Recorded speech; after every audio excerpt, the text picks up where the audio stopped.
Hello best, magandang araw. May project nga pala kami ni Pampam ngayon. Maglilinis kami ng dalawang window type na aircon. Tignan nyo naman yan best kung gaano nakadumi. Niniim nga pala best, pumunta na kami dito ni Pampam sa may LR. Dito kasi yung paglilinisan namin. At syempre best, bago pumasok sa may area, kailangan namin mag-helmet for safety purposes. At nga pala best, yung aircon na nalilinisin namin ni Pampam, grabe napakadumi na. Almost 1 year na yata itong hindi nalilinis. Sobrang dumi niya na best, tapos yung mga coil niya medyo may kalawang-kalawang na rin. Tapos yung pinaka-cover niya puro poop na ng manok. Tapos yung coil niya best may damage na rin kung makikita nyo. At tignan nyo naman yan best, grabe napakadumi na talaga.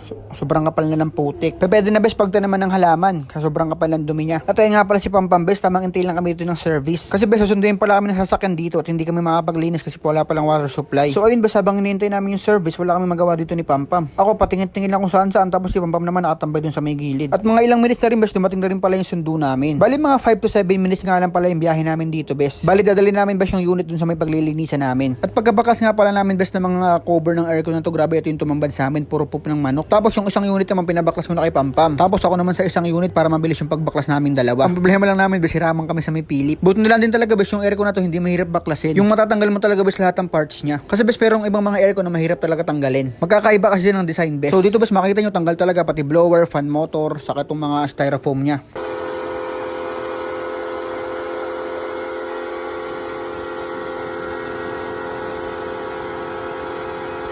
Madaling linisin bes kapag ganito yung unit kasi makikita mo na matatanggal talaga yung mga dumi-dumi niya. Saka nabaklas yung mga fan motor niya bes, saka yung mga control niya, kaya madali siyang linisin, wala kang kalang ingatan ng wirings. Saka bes, nakaka-satisfy nga rin pala manglinis ng aircon, lalo pag nakikita mo na napakadumi, tapos bigla-bigla mo na lang siyang mapapalinis ng gusto. Ayun nga pala itsura ng aircon bes, nung pagkatapos namin baklasin ni Pampam yung mga parts niya. Kasi ito naman siya ngayon nung nalinis na namin. Tapos ngayon bes, ibabalik na naman namin yung mga parts niya. At nung natapos na nga pala kami bes, sumakay na uli kami sa may L3 kasi babalik na kami dun sa may site. Babalik na namin yung mga aircon na nilinis namin. Ayun lang bes, maraming salamat sa panonood.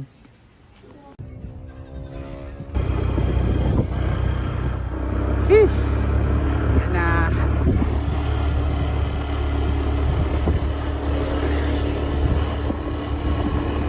Monteverde.